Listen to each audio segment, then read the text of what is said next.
without Fall River giving me the opportunity to do that, I wouldn't be the person I am, right? Without Will Flanagan giving me the opportunity, as much as we may disagree, like I'll always respect Will Flanagan for that opportunity, right? Because without him, I would not have been in the position that I'm in. And I absolutely love what I do. Welcome to the Bobby Couto Show, where we dive into the fascinating world of human experiences and excellence. With special guests, real-life anecdotes, and thought-provoking discussions. Get ready to unlock and tap into your absolute potential with your host, manifestation coach, Bobby Couto. Ladies and gentlemen, welcome episode 99 of the Bobby Couto Show, coming to you from Studio B with my special guest, Fall River Councilman, Shawn Cadime. Welcome to the show, sir. Thank you, Bobby. My pleasure to have you here, my man. I'm excited that I'm number 99. We were just talking. You are number 9. Off 99. Air. I want to be 100, but you know. Well, you know what? I think things work out for a reason. You know what I mean? And I think I'm a true believer of that. You know, we just had Cliff on the show, and then we kind of set up and have you come on the show, and I just don't want to be that epic fail of I know, 100th live up to episode, that, right? and then we're just staring at each other like I said, awkward silence. Yeah, you're a good-looking guy, though. I wouldn't mind staring at you for a while. You know what I mean? So you're a good-looking guy. Listen, I only watched, and I said this to you before. I only watched 2 episodes, and I'm number 99. So I apologize for that. But the hair, man, the hair's on point. Unlike Cliff Ponte. It just makes it harder to lose it, bro. You know what I mean? That's what I keep saying. It makes it harder to lose it, right? No. So who's your barber? So I actually go to Hair to Envy, shout out Jenny on Pleasant Street. You know what I mean? Yeah. I've been going to her for I don't want to give it 30 years, over 30 years. Nice. She's like my therapist and hairstylist, and she's doing a good job. Well, thank you, brother. I appreciate it. I mean, to make this look good, it takes a while. You know what I mean? Years. It takes years. My man, so glad to have you here. Lifelong resident of the city.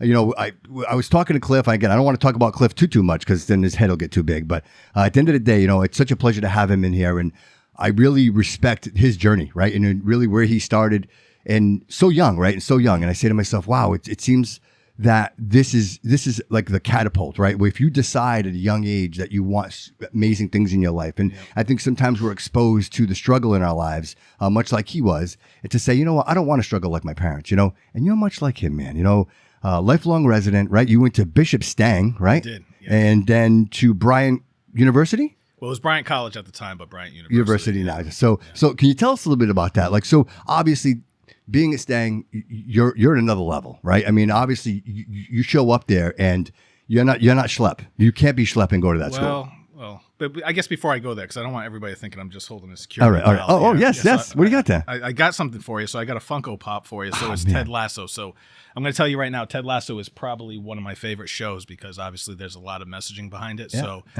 A lot of leadership, management takeaways from there. You can have teamwork, personal growth, vulnerability. So when I was watching the show, I see the vibe, and I said, I see all the, the vibe in here is so. Dude, you're in my brain. This is my brain. If you look around the room, you're literally in my brain. So I bought that, and you kind of capture the essence of Ted Lasso in my mind. The two that I was seeing, especially with the energy. So I want you to have it. I'm going to be really upset if I don't see it. I appreciate you, brother. I know exactly where it's going to go. Episode 100. If it's not up here somewhere, I'm going to be upset. 100. I get the spot for it. I'll be back at 101. I do. I thank you so much. This is amazing, dude. I'll take it back. So to all the future guests of the show, just take note, all right? There you go. Check that out. Feel free to take it out, bro. Thank you. Feel free to take it out of the box. That can happen. I'm sure it's probably going to be worth $1 million. Yeah, it'll never come out of this box, bro. Right. That's just my OCD, man. Thank you so much, bro. I really appreciate it. And again, making the time to come in today, man. I know that you have a lot going on. Being on the city council, and especially now, there is just so much movement.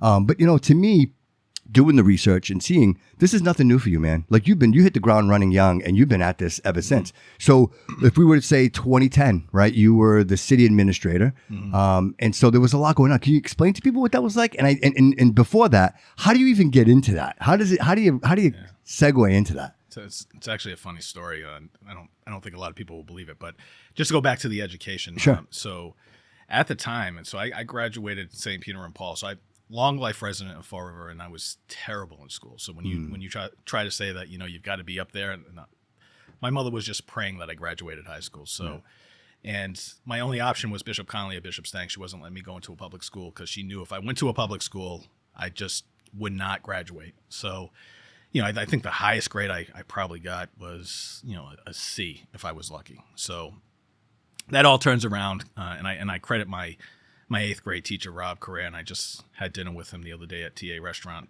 for a fundraiser, and we were just talking and doing a lot of going down memory lane and things like that. So I give a lot of the credit for the turnaround to him, and then obviously my mother, who obviously pushed me for an education. Well, obviously she's the captain of the ship. We can see that. We can see that. So when I went to Stang, it was I just happened to get in, and I'm not a great test taker. So at the time, you used to have to go in there and take an entrance exam. And so it was between Conley and Stang, and so I did the entrance exam. It was one entrance exam for both of them. Okay. So I didn't get accepted to Conley. I got accepted to Stang. At the time, there wasn't a lot of enrollment in Stang, and so I just happened to get lucked out and got in there. Yeah. My sophomore year, they became a blue ribbon school. Then everybody wanted to go to Bishop Stang, so the shift went from Conley to Bishop Stang. My sister's about 5 years younger than me, so when she was going to go to high school, it was Stang and Conley. She didn't get into Stang; she got into Conley, so it was the opposite. So we went to two different high schools, but Bishop Stang's where I wanted to go. So I'm glad that they were reaching for the bottom of the barrel. What kind of experience was that? Like for most people, I don't know a lot about the school. Obviously, I went to Durfee and then I went to Bristol Aggie, so I didn't have that experience. What was that like? What was it? Are they cultivating? They were, yeah, and it's funny because my daughter is a freshman, so she's going to Bishop Stang right now, it's first year, and so she's been going to Holy Trinity, and she told me she didn't want to go to another Catholic school, she didn't want any more uniforms, she wanted to do her nails and all this other stuff. So we ended up doing some tours, and she did the tours, and she shadowed some people, and that's where she chose to go. So I went back in there, and I'm like, it feels like yesterday, and it's like 30 years later, and I'm like, man, do I feel old? Yeah. So, but it's a different time, sure, right? Of course. They were super strict when we were going in. It was shirt and tie. Your shirt had to be, and at the time in the 90s, everything was baggy, right? So the shirts, we would tuck them out, and it was like you can't see the belt, and shorts at the knees, right? And the dean would be like, you got to tuck in the shirt, and so it was value to that, brother. It is, and that's what I needed. Right. That's what I needed, and the discipline. You need the discipline, right? And I'm an introvert by nature, so it was a smaller school, so it was a better fit for me. Larger schools I get lost in, and it's just tiring as an introvert to go through that, but. It was a community feel. My cousin went with me, which is a great thing because I wasn't good at making friends. So he was, his last name's Shawn Cadime. We're in the same home room. So, he was my security blanket through high school. So, I had a couple of friends, and everything else was history. But it really made me grow and gave me the discipline that I needed. And I turned everything around from there. And then, when I told my mother I wanted to go to college, I thought she was going to pass out. She said, can you repeat that? I didn't see that coming. Right. Did you say college? I said, yeah, it's a thing. It's like 4 more years after high school. You know about that? So I'm the first one in my family that went to college. So wow, congratulations, man. That's amazing. Thanks. What a feat, right? You know what I mean? Yeah. And how proud, right? How proud you make. Absolutely. And my mom, she was an immigrant, so she came from Madeira, Portugal. So, she came over when she was 14 with her family. So she went to school for a little bit, then dropped out, and they were working in factories. And, then she ended up. That's what the city was, right? My mom came here for the same reasons. My mom was a seamstress, and that's how she raised 2 boys. You know what I mean? That's the way it was. But listen, not to get too far from it. Yeah. So I just want to talk about education real quick because I know it's important. And I realize how important it was for your path and where you are here today, right? You say, created this balanced individual. So, and I know that obviously this is pretty much just a rhetorical question, really. When you think about that and say, well, when we can cater education to our students, right? We can pay tuition and we can provide them. Why can't we apply that to the public school system, right? Where does we say, well, it's good enough here, but then we come over here and it's not good enough, And I know it's a vote, right? One is not a vote and one is a vote, but at the same time, say to yourself, the quality of education shouldn't change across the board, right? No. So I think I think a key factor is the parental involvement. Right, so when you've got a commitment when you go to a Bishop Stang or a Bishop Conley, the tuition is I think at the time might have been $8,000-$10,000, right? Yep. So there's a significant investment. Yep. Holy Name and Notre Dame, both my kids, so I know exactly where you're at. So when you're at the high school level, you've got and this applies to elementary and middle school. There's an additional investment, but when you get to the high school, which is really the important part of going on to that journey in life, you've got the parental involvement. Right, so the parents are involved in making sure. They're invested in this. Where you're in a public school, and this is actually where my journey began because I don't know that you know this, but I started off on the school committee.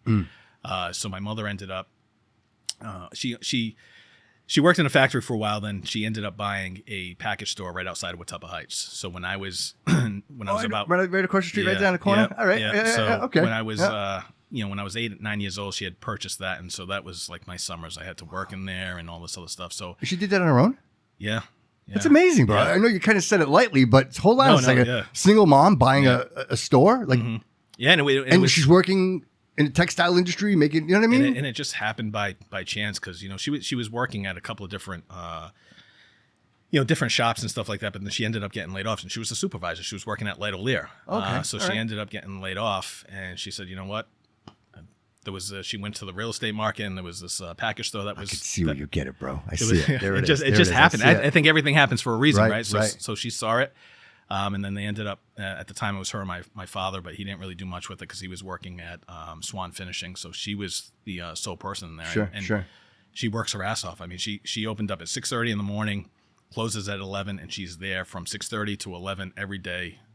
At the time, it was just Monday through Saturday. Now she's open on Sundays, and it's just she's quote unquote retired, still doing that job. That's amazing, man. So I saw just being outside the housing project. I saw a lot of the kids from the housing projects coming into the store, and so when I was making that transition, and I really when it finally clicked on to me for that education was important, I started seeing these kids come in, and you could see some of them come in, and you're like, all right, they're going to be in jail by the time they're 21. Or they're going to be dead because they're running around the wrong crowd. It's the mindset, and it's the mindset, right? Yeah, and then you would see some that would come in, and you're like, wow, they've got a lot of potential, but they've got no guidance, right? So that started getting the gears to turn, and there was some conversations about how do we fix this problem, and we had, I remember this one situation there. I think the child was like maybe 10 or 11 years old, and put a quarter and a dime on the counter and said, "How much do I have?" And it's like, what do you mean, how much do you have? It's only a quarter and a dime, right?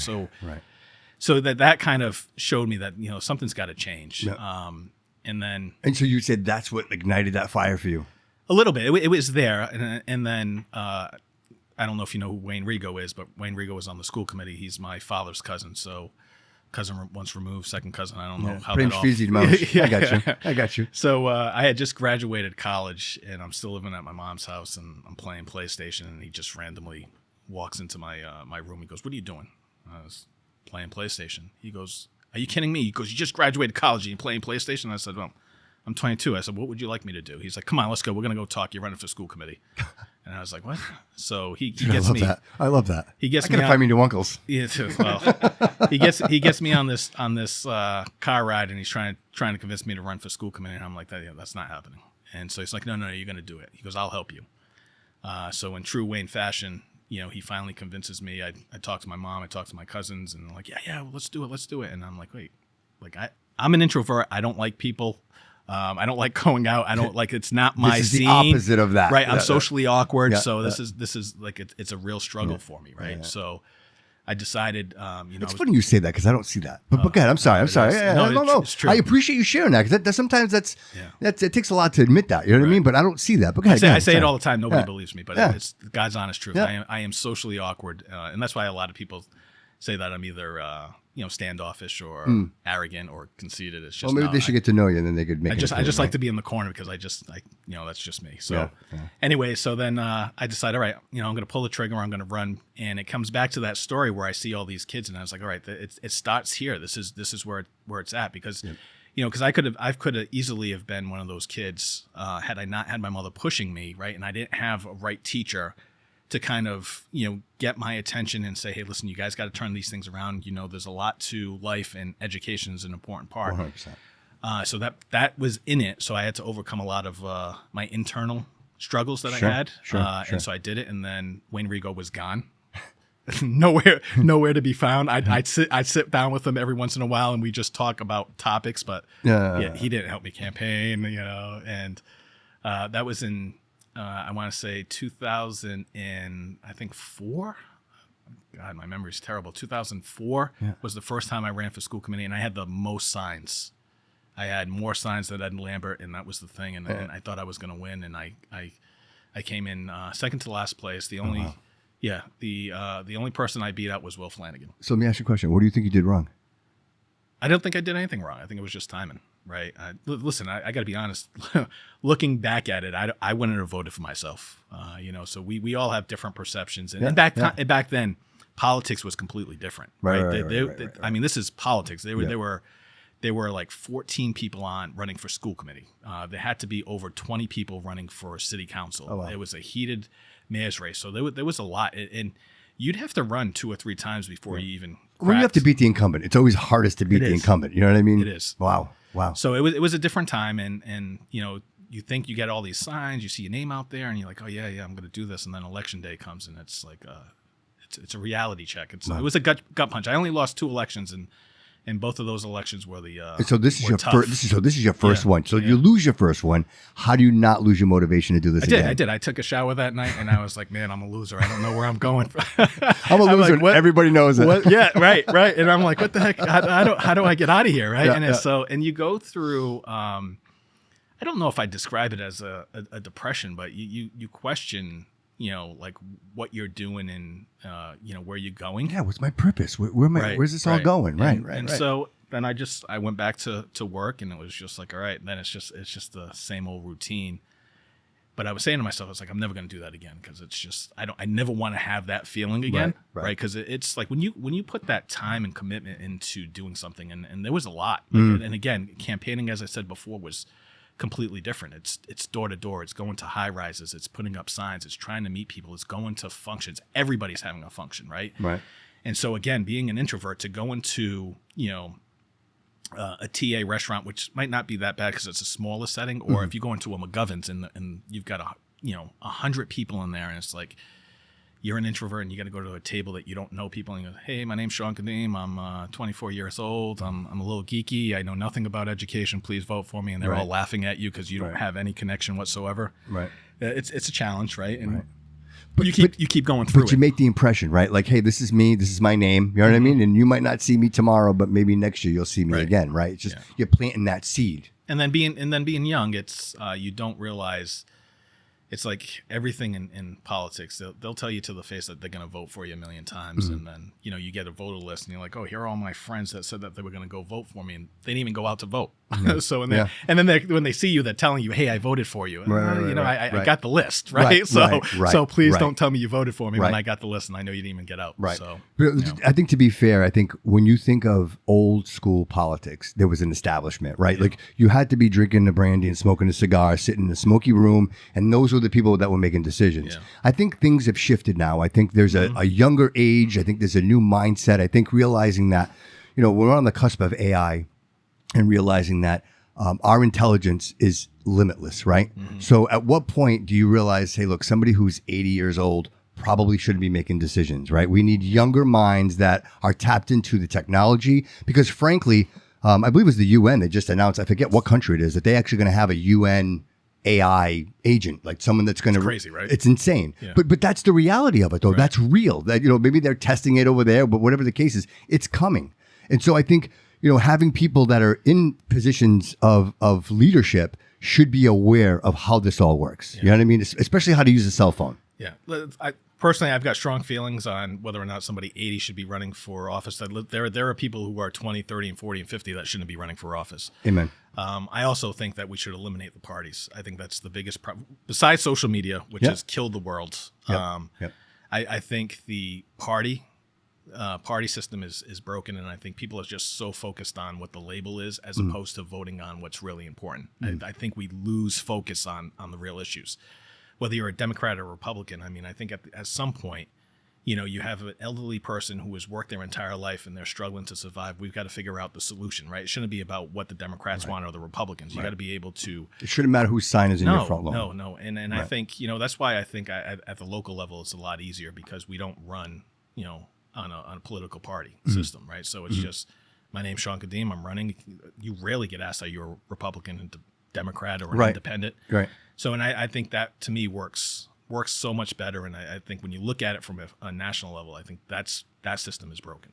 From my standpoint, that's just my opinion. We say broken, but I think for its purposes, it's working exactly as planned. I think they've designed it this way to the red and blue, and it's no longer an equilibrium of ideas. It's now an extremism of ideas in either direction, right? If I'm a liberal, right? If I'm a Democrat, oh, you're crazy. If I'm a Republican, then I'm a fascist, right? There's no, hey, how about the guy that just is in the seek of common sense, right? How about I'm in the pursuit of finding people that are like-minded like me who want to raise strong children because we know that this is the future. These children are our future. And when we decide to shift all of our resources into things that don't serve us, right? Like, so into these, and again, I don't want to get too convoluted, but like with these wars, right? We're funding wars. Take some of this money and invest it in our children.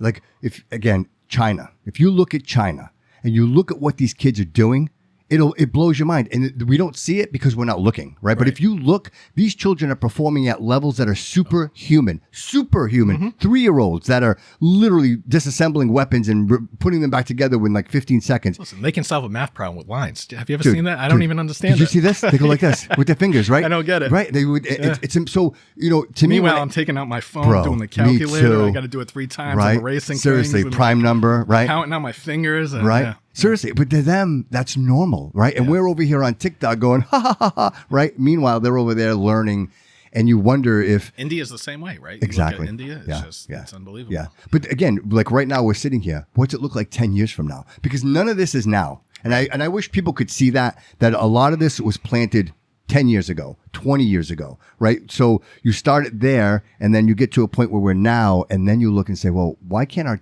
children even pass a basic MCAS test, right? An SAT, right? They don't know what a quarter and a dime equals. You know what I mean? So whose fault is that, right? And I hate to point blame, but I say when you lose sight of the ball, bro, anybody's going to pick it up. And the change is so drastic, right? That it's just my kids last year came up to me. She goes, you know, my son and my daughter, I'm driving them to school. They go, oh, can't believe this. We got to spend an hour doing cursive. Like, who writes in cursive anymore, right? I'm like, you got to be kidding me. Right. I was doing cursive in 2nd grade, me right? Too, man. So they don't do cursive. Yeah. You know, the phones have changed on how we communicate, and you know, the grammar, and you know, now with God only knows what's going to happen with, you know, Chat GPT and all the AI, and are we even going to be able to think for ourselves, right? Because everything is just put it in there. It generates everything for us. It's thinking for us, and it's, you know, we got people, and you know, even at work, it's, you know, I keep telling people, use ChatGPT as a resource, but you got to understand that it's only as good as what you put in, and what comes out, you have to verify it and check it, fact check it, right? Like it's got to be a product. Like, I don't want you putting in something from ChatGPT and just giving it to me, because I could have did that 2 minutes ago, right? So like, but we need to understand and recognize that it's a tool. It's part of evolving, and then we just got to make sure we're using it for the right purposes. And but I struggle with where we're going to go from an educational standpoint, where we're going to go with as a society of what that looks like. So. Well, because I think when you look at that information, I would say it's like the McDonald's of information, right? You can have some of it. It's okay once in a while, but when all you eat is McDonald's, when all you consume is ChatGPT, I think you literally prevent the neurons from firing in your brain, right? You're no longer learning, because every day the brain is firing, the brain is learning, right? But then if I can just type it in, it's funny because I've been working at my place of employment for a really long time. I love being there. It's an amazing corporation. I love it. But the funny thing is I've been seeing emails from people for over 10 years, right? Right? And you know where I'm going with this, right? I do. Right? So I go from somebody who can't put a sentence together, right? To like they're writing 4 paragraphs, right? And I'm like, look, do you have to overdo it? You know what I mean? Right? I laugh because I was talking to my assistant town administrator. I said, could you just do me a favor and just, you know, when you start to see some of these department heads, just remind them that, again, ChatGPT is a tool, but you've got to change it, right? Like, so where you put in something, you know, I got an email and it said insert person's name. I'm like, like, come on, you got to, all right, like, can you at least proof this? Right, just do me a favor and just proof it, please. Yeah. You know, and I can see, like, if it's productivity wise and you're just doing like a blanket email, then I can see, or even grammar, right? It makes life super efficient, right? It sure does. There is a benefit to it, right? And in terms of, you know, what you would spend an hour of just proofreading something, you can just throw it in there, get it. You could get sample templates. I mean, there's a lot for it to you know, improve the efficiency, so you're not focused on that time consuming energy of doing it, and you're on to the next topic. But it's just, I almost put it into, like, I compare it to Zoom, right? So we do this, but at what point do we get burnt out as individuals, right? Because now we're doing so much more in less time, right? So Zoom, and it's just the burnout with Zoom. Like, when you're in person meetings and you're having these conversations, you might have 5 or 6 meetings a day, but you've got that time to get up, walk to your office or walk to the next meeting, have a quick conversation with somebody and kind of, debrief a little bit and just kind of, de-stress. Have a flow. Right? Yeah. Where Zoom, it's like, okay, right to the next one, right to the next meeting, right to the next meeting, right to the next meeting. And it just kind of creates that burnout of factor, right? And so you start to see people that are starting to leave, those types of industries where there's one meeting after another. So there's a significant impact. And so I'm just curious to see how that kind of plays in with all this, AI stuff where you're creating more efficiencies and there's just more work that's being piled on, Right. That we're not typically used to doing, Right. So Right. And to compile all that data and you Right. wonder, like, where is it going to be efficient? Where does this work for me? You know what I mean? Because you can get lost in that stuff. Oh, yeah. You literally can get lost in all of it. So just real quick, I just want to get back to what we're talking about. So you were school committee, and then so how long were you doing that? So I ran the second time. I got elected. So again, I like to throw out that I beat Will Flanagan just because. Yeah, because that came up a lot. You guys came up together a lot. Like as I was doing my research, and then 2010, and then you were. He was crazy enough to hire me. Yeah. But you were there. You were there for a minute, right? You were. I was. Yeah. So in 2006, I ran the second time. I ended up getting elected. So I came in 6th place. I just made it to the bottom, just enough to get in over that hump, and then I was there from 2006 to 2010. Then I became city administrator. Okay. So. Will had won the election, and then Adam Chapdelaine, who was the city administrator, was taking a job somewhere else, and the job was opening, and I just kind of fell into that a little bit. It was this was something that you were interested in? You're like, no, not at all. Okay, all right. Not at all. Because it's a numbers thing, right? It's everybody thinks it's a numbers thing. It's not. It's really just running the day-to-day operation of the city. It was like completely, yeah. So what's that like? I mean, day to day, like crazy. The public works department, water department, like everything. Police chief, fire chief, all the departments report up. So you're essentially, the mayor, for the most part, it's a strong mayor, right? So they're in charge. Great, dude. I didn't know this. This is great to know. So typically the mayors don't do the day to day. Okay. Right? They'll take the meetings. They'll talk about economic development. So they're very top level, but they're not sitting with department heads and saying, okay, you got to put the budget together and stuff like that. So I was overseeing the finance department. I was overseeing all the departments that we have in the city reporting up at the age of 29, which is why I say Will was crazy, because he was 29 as well. And for whatever reason, he thought I'd be a good city administrator with zero experience and zero knowledge on what it took to be a city administrator. Well, he was right. Listen, we all get lucky every once in a while, right? He was right. It's like going to the roulette table. Like you either get red or black. I mean, it's a 50-50, right? Right. It's a coin toss at that point. Right. So it worked out well. Yeah, it did. But it was a challenge, and it's more than numbers. It comes back to Ted Lasso, and I think people lose sight of this, and which is what this show is all about. It's about people, right? And 100%. So when we start looking at talking about the city, everybody talks about the taxes and the services, but what we fail to realize is that it's an actual organization, and there are people here. And the other piece that we don't really ever discuss is hiring the right people to fill the positions that are needed, because we can pay a lot of money for different positions, but if you don't put the right person in there, you lose efficiency, you get wasteful spending. And we've seen time to time again, especially under the last couple of administrations, where they're afraid to fire people who are not performing. And so what they end up doing is creating an assistant position to offset the incompetency of somebody else. And I know that's strong words, but that's what it is. Right. As opposed to holding somebody accountable, setting up expectations, and managing people, right? So if you've got somebody at the top of an organization who understands that and can manage people, then I think things change. And I think that's part of why the city is broken, and that we never really talk about is the lack of training, the lack of development, professional development and growth, and the lack of ability to hire the right people in the right positions. And a lot of times, especially in the public sector, we end up hiring subject matter experts. So somebody who understands assessing, somebody who understands the treasurer's role, somebody who understands being a police chief. But what we don't hire are managers, right? So when you're an assessor, you've got a department to manage, and you have 4 or 5 people underneath you. And part of that is managing people.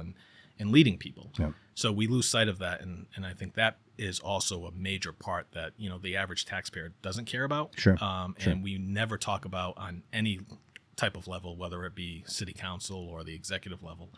We'll have some conversations internally about like, hey, is this person the right person or not the right person? But accountability has become a very dirty word in today's society for some strange reason. So when you start to question people's qualifications and whether or not they should be in that position, it becomes like, oh, you're the bad guy. I'm glad you mentioned that because they're based on. You got everything in there that says that Shawn's terrible. Right.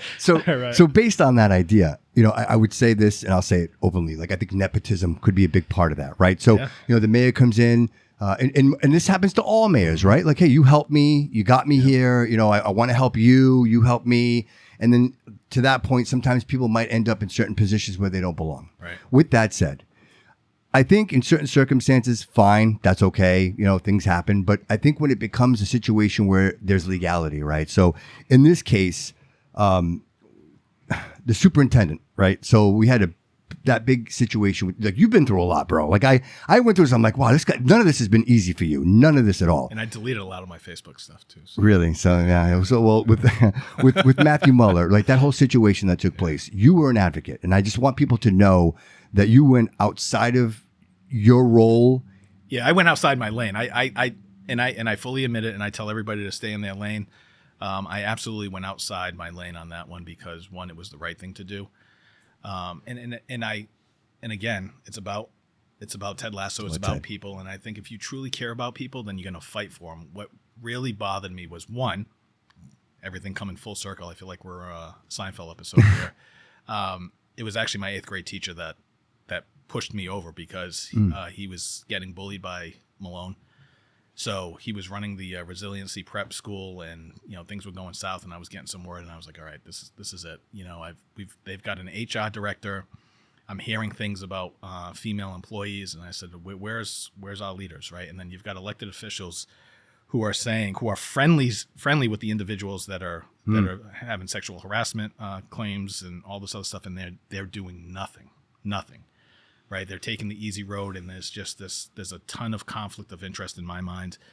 And at that point, it's like, okay, so when do we stand up and actually fight for what's right? Right, because if it was anybody that we loved personally, we would be blowing this up. Sure, right, and so. Especially when it's medical, right? Somebody has a medical emergency, right? They go through this catastrophic situation in their life, and then they're looking for some type of normalcy in their life, and then people are making comments that are just derogatory and like.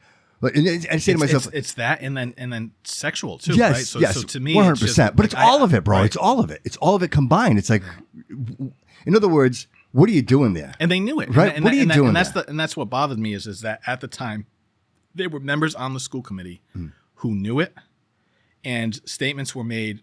Don't be alone with this individual. Okay, so that's crazy. So that's insane, what you're bro. going to say. That's crazy. That's right? crazy. And then HR is not going to do investigations like that. That's the responsibility. So, from my standpoint, I felt like I had to take a stand, and it was. I mean, Coogan had to recuse himself. He did. He had to, but he could have stood up. I think that's one of his flaws. Like he did not show leadership at that stage, and there was a lot of them that didn't show that type of leadership, and so. I got accused for not staying in the lane, and I acknowledged that I wasn't going to stay in the lane, but I also acknowledged it was necessary, man. Right? It's like watching somebody get beat in the street. You can't. You're just going to watch this. You can't let that happen, bro. It was the noble thing to do. It was the right thing to do, bro. Yeah. And I'm grateful that you did. Thank you. I appreciate that, but so we do it for the right reasons, and luckily enough, I had people on the city council that agreed with me. Cliff Ponte being one of them. There were a lot of Pam LeBeau at the time. She was active on that as well. And then they, more and more people started falling in line and saying, okay, we've got to take a stance as a city council, right? Even though we're a legislative body and have zero authority over what's going on, and we just kept on pushing it. And but once you know. Yeah. Right. Like once you know. Yeah. And so I've been bullied when I was a kid, so I'm not looking to be a bully, but this one was the only way to win. This one is to bully. I think they actually accused of being a bully. I've been accused of being a bully because I said something wasn't passion true. bully. That's very close. It's a very fine line, bro. You know, I guess the definitions it differs between. It depends who you're talking to. Yeah. So you know, it was just one of those things. In order to make it change, was like, okay, then we've got to kind of do this bullying tactic and just throw it on social media and just highlighting it until people realize that, okay, it's not going to stop and we're not going to allow it to stop. And so that's essentially, you know, the campaign I went on. And again, I wish I didn't have to go in that direction. Right? Because I try to maintain a professional standpoint and image from where I'm coming from. But it's just, if you've got to stand up for people that need to be, you know, protected, then that's what you got to do. Yeah, but to me, that's been your mission, bro. Accountability. Like everything you've ever done is in the pursuit of accountability. Like what how does this, the DCM, like how does this all work out? Can we talk a little bit about that? The DCM? About whatever you want. I would really like to talk about that because, you know, obviously if people don't know, that's the Department of Community Maintenance, right? So they manage pretty much, well, I just want to be careful when I say this because everybody's listening. There's a general fund, right? And it seems like I keep hearing about a general fund. Yeah. Would you agree that this is kind of like part of that? Like that? Yeah. So the general fund is the main budget. Okay. So it has all the departments except for water and sewer, which is it's like a separate entity. It has their own. They have their own checking account, if you will. Okay. EMS is the same. So there's 3 of them. So everybody else falls under the general fund. So that's the operating budget. So that's where it is. So DCM is essentially public works. So there were some issues going on, and it comes back to what you mentioned before, right? It comes back to the culture that has been allowed to cultivate through the years, through patronage and all the politics, because it was, you know, back in the day, you know, in order to even get elected, you had to have a political machine. You had to have an organization, and having an organization meant you had to, you know, promise people jobs and all this other stuff. So when I came in, like, I didn't have an organization, and I was like, okay, you know, if I have any aspirations to become anything, I have to build an organization. Now in politics, you can do it by yourself. Sure. You know, that's what's so great about social media is you can do everything by yourself. It's not the same type of election. So, you know, a culture is allowed to be built, and then you're putting people, as you mentioned, in positions that they shouldn't be put in.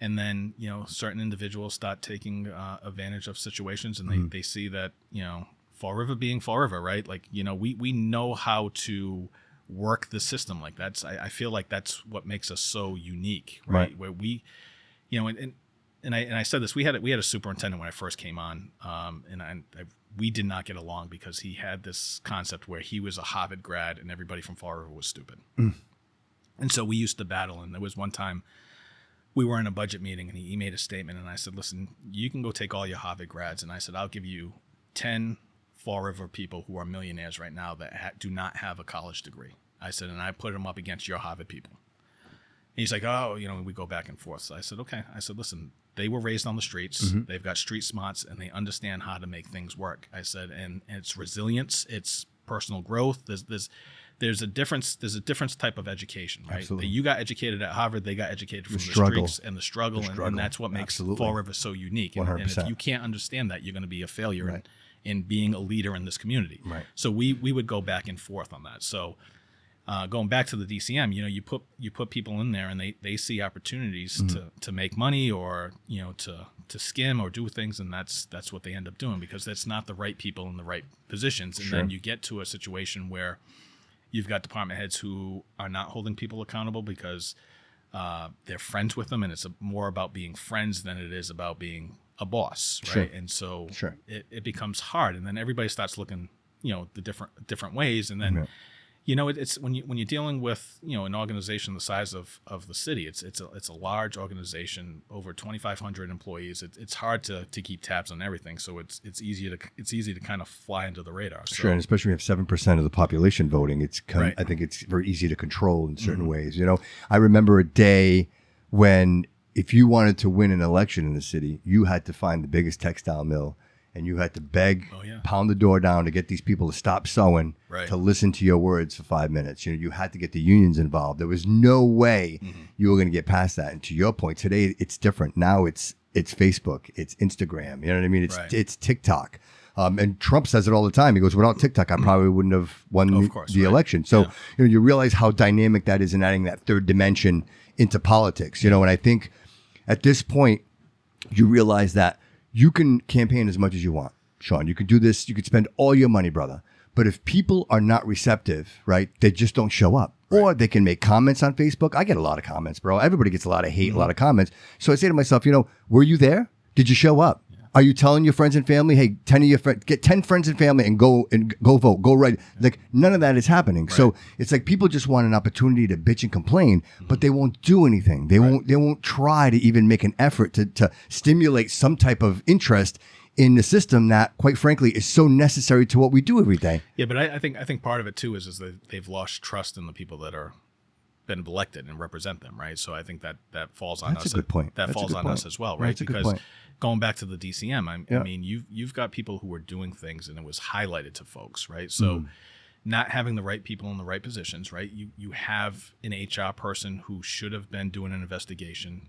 The recommendation should have been an outside investigator coming in, doing a thorough investigation, presenting the facts to Corporation Council, the mayor, and then making the determination, right? There's a lot of legality and human resources that go into this, and nobody has been trained on that, right? So I don't fault the people that are there because, again, like I said, we just hire people to be subject matter experts, and we don't give them a training, especially in the public sector. There is zero training.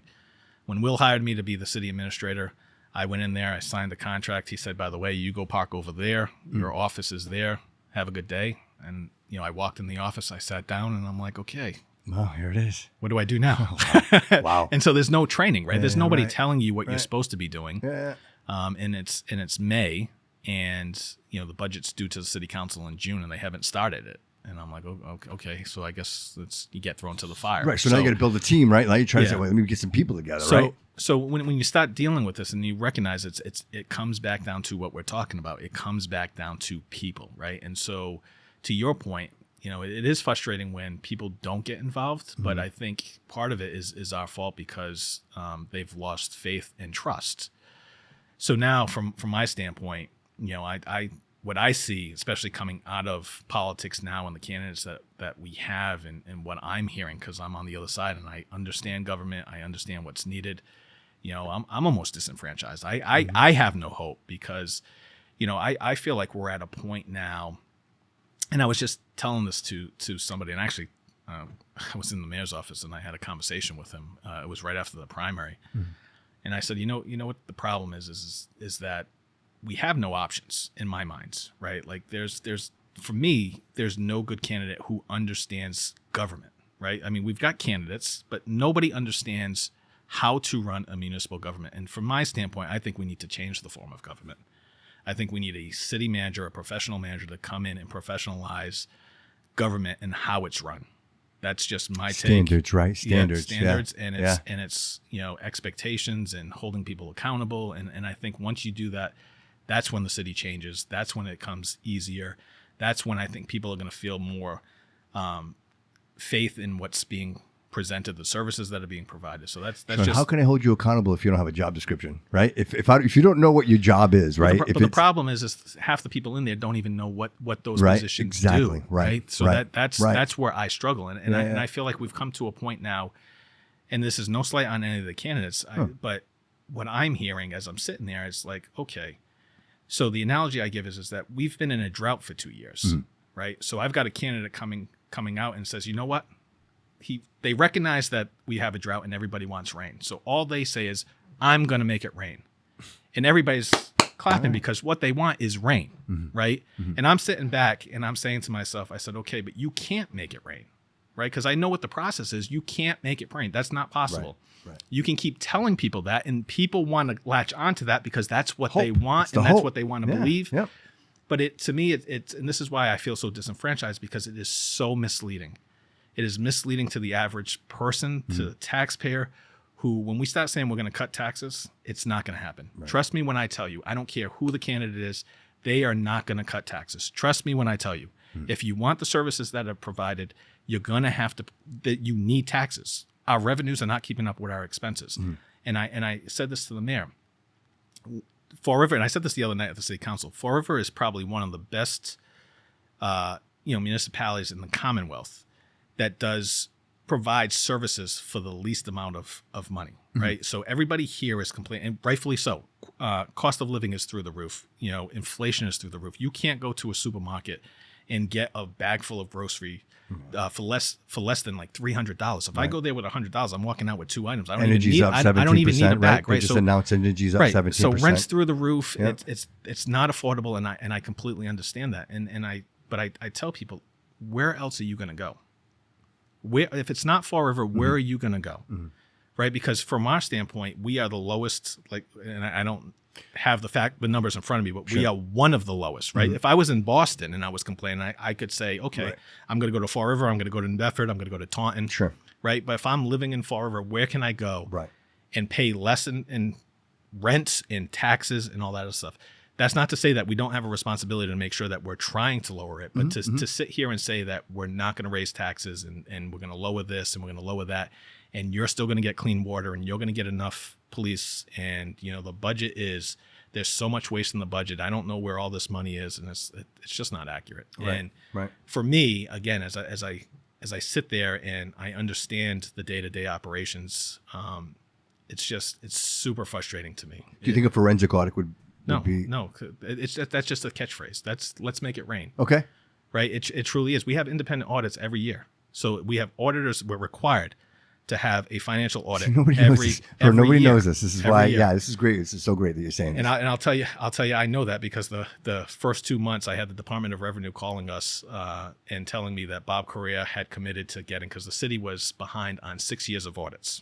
Okay, and they weren't going to certify a tax rate, which means we could not send out any tax bills. And so we were in 2010. We were in a situation where if you did work for the city and you submitted an invoice, you would be lucky if you got paid 9 months later, because we did not have the cash. Wow. Okay. Wow. So now the Department of Revenue is saying, and nobody wants to work for us, right? Nobody wants to do any work so for us. now the Department of Revenue is saying, we're not going to certify your tax rate, so don't even send out any tax bills until you get your audits completed. And Bob Correa said he would be able to do that in 3 months. And I'm like, okay. Did he call you? No. So now I'm in. So Will Flanagan's mayor now, right? And so he committed that was going to be done in August. And I'm here in May, and I get the call, and I'm like, how can I possibly get 6 years of audits done by August? I said, it's not even possible, because I don't care. That was the commitment, and that's what we're going to hold you to. And so now I got people in Boston telling me that this is what I've got. I got to go to the mayor and tell him, we've got some serious problems. Like, wow. Can I rip up my contract? I want to go back to General seriously. Dynamics. They had their shit together. Wow. So, so when people start saying it, there are audits. There are financial and single audits. But you wouldn't know. The way people talk, the way people talk, you wouldn't know that there's audits. Everybody, where's the money? Where's the money? ARPA. Because that's easy to say, right? So when you're at a debate stage, you don't know where the money is. Right, let's make it rain. I'm going to make it rain. No, you're not going to make it rain. I appreciate this conversation, man. Right? Because so you can ask for the audits, and I can guarantee you, all the candidates are going to open up the audit, and they're not even going to know what the audit says, because it's a very technical document, right? So you're going to need somebody to be able to, with a finance background, explain what's going on. Right. So in the forensic audit is criminal. Right. So they keep throwing forensic out there. So forensic means that you're looking for a criminal activity. Right. So you would have to define what it is that you think is happening. So are we laundering money? Are we spending it? Misappropriating it? Are we suspicious? Right. Am I putting money in my pocket? And it's like that's not happening. We had candidates running on that platform. No, I know. That's why I told you when I sit back, I see that I'm disenfranchised. Like that's why I'm saying that we need to change our form of government. We need a city manager. And if we want a mayor to be the president of the city council and let them be the legislative body, so they'll deal with the appropriation. Yeah. But the running of day-to-day operations should not be political. We should try to remove the politics out of it. And 100%. And I know we can't do it because we're in the political realm. Yeah. But we can eliminate it. We can limit it. And there are a number of communities, cities that are city manager type form of government. And this is where you kind of made your point. Like, you don't want it to be red or blue. Like, you want this, like, let's work together. Like, there's a common goal here. Don't say no just to say no, right? Just give me a reason why. I totally get it. And it's like TIFs. I just posted something on social media. I was so tired of hearing TIFs and people don't pay taxes when you get TIFs. I was like, learn first. Catchphrases, bro. Yeah. Just first educate yourself on what a TIF is, and then let's talk about it. And then if you want to debate whether or not using a TIF is a good tool for economic development, right? Let's have that debate. Or let's debate, do you believe that there should be private-public partnerships? Or should should the public just stay out of it and say, the developers, you got to deal with all of it, right? So those are the types of debates that we should be having. Shouldn't it be, where's the money? you're giving TIFs, nobody's paying taxes, and it's like 79. Nobody's going to pay taxes on that new development in 79, and I'm like, where are we going with this? I don't even understand how you can formulate that type of logic. So you mean to tell me if a developer comes in, builds a building, and we have apartments, and they get ties, there's no TIFs? I mean, there's no taxes at all forever? Or if they come in and it's a developer, but he's not paying taxes, like how is he not paying taxes? If you own a 3-family, the property owner of a 3-family pays taxes. Of course. Right. Of course. So the tenants may not pay taxes. No, but the property it's owner. all included in there, right? Right. Yeah. So, and then if you want to say we don't pay taxes, 50% of our revenue comes from state aid. Right. So everybody pays. If you are paying income taxes, you are paying taxes and you are supporting the city of Fall River, because 50% of our aid, our revenue comes from the state of Massachusetts. So if we were to say, let's bring more commerce here, right? Let's bring more business. Let's bring more juggernaut, more Amazons, right? I know everybody, when I say Amazon, was like, well, Amazon's okay, but not so good. Well, I think if you manage those contracts appropriately, right? You don't make promises you can't keep. And, if we're going to build a building that size, like for Amazon, you got to give me more than 10 years. Like, sorry, you know what I mean? You're taking way too much footprint here to just give me 10 years. You need more. And there has to be some give back. I say to myself, and stop me if I'm out of line here, but I see Amazon, I say to myself, well, don't they have Whole Foods, right? And Airport Road, like what a great place to have maybe a development. Maybe we do a Whole Foods out there, right? They just did a Dunkin' Donuts, like they did a whole gas station. It seems like they're starting to develop that. Why couldn't we bring places like that in here? Trader Joe's. Where's the camera? Whole Foods coming to Seekonk. Right. 2026. Was South Park, right? South Park when they do the Whole Foods, right? Yeah. But I'm saying, like, why not come here? Like, this is... we need some diversification, but right?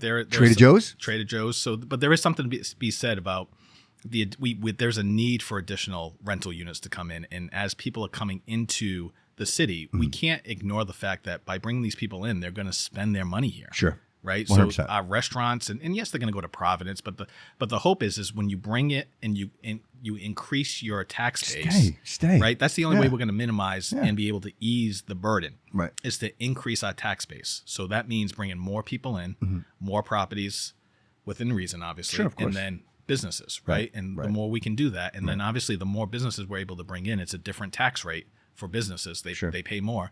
That helps to shift the burden from residential to the business. So that's the way. Those are the conversations that we should be having. It's not about they're not paying taxes. It's I think there's money being missing, and the long-term planning matters, right? So if you're building it today, you're not going to have to knock it down 5 years from now. And I think we do a lot of that. I think we build it and then we knock it down and we build it again. You hit the nail on the head. That's what I've been saying. There's been zero strategic planning, right? That's the most basic thing is that we need somebody to come in and have that long-term vision and stick to it, right? Yes. So we've got to be able to say, this is where we're going to be in 10 to 15 years. How do we get there? Right. And then get the buy-in of the legislative body, which is the city council, work with whoever you need to work with, state, federal delegation, and then work that way. And I think once we get that vision, looking out, it's like anything else, like running an election. Typically what you do is you look at election day and work your way backwards, right? And so that's what we had to do back in the day, because when you advertise, you had to advertise at the Herald News, you had to advertise in WSAR. So if you weren't, planning backwards, by the time you got there, everybody took the spots. So you didn't have good spots in the Herald News, you didn't have good spots on WSAR, right? So things have changed. So you typically start, okay, this is where we want to be, and let's work our way backwards and figure out how we get there, and then just stick to the plan. Yeah. And plans are living documents, this is all right? Experience, right? This is you. This is your experience, right? You've gone through these things to be like, oh, I recognize this is what I did wrong, and this is where I have to pivot to win this thing. And here you are, right? That's where I was going. Is we just got to recognize that there are times and moments that we need to pivot, right? We can't be stubborn and steadfast and say, okay, this is the way we're going to go. And we've got to recognize, like, if COVID taught us nothing, it taught us how to pivot, right? We needed to pivot. We needed to change the way we operated. So that's the type of planning that I think we need. And I unfortunately, the only way I see that happening again, and not to push this whole change in form of government, is to have that stability in, the executive office. So you have a professional individual as a city manager who is going to be there, long term, obviously a 3-5 year contract, but you can have that stability, and it's not about an election, right? It's about the person being hired and, basically on their resume. They have the ability to do the job. Sure, of course. At least come up with a plan, right? To just put something together. Listen, all you have to do is be 18 and get enough signatures and just go through your popularity contest and become the mayor, right? And that doesn't mean you have any experience or should be in the office to run the city, right? So we're not sitting here. I ran for mayor in 2014, and I said this before, and that was my second loss, which hurt. You were what, 24 at the time? No, 34. Oh, 34. Okay. All right. Yeah, I did the math. Yeah. There was 10 years in there, right? Chinese math, I would have had that 10 minutes earlier. All right, 34. All right. 34, yeah. So, and I was so frustrated because I kept saying to myself, I said, if it wasn't a popularity contest and we took everybody's resume, right? It was Will Flanagan, it was Sam Sutter, there was a number of city councilors and myself, and I said, and if we blacked out the names and put our resumes on the table, 10 out of 10 people would have taken my resume and said that this is the only person that is really qualified to run the city. And unfortunately, that's not the way elections work, right? And it's not. And I'm not trying to be conceited about the situation, but it's legitimate. Facts, I mean, yes. Okay, so Sam Sutter comes in, he wins. He's the district attorney, and his claim to fame was, well, I've got a budget and it's all salaries, and I've got this many people working for me. And so okay.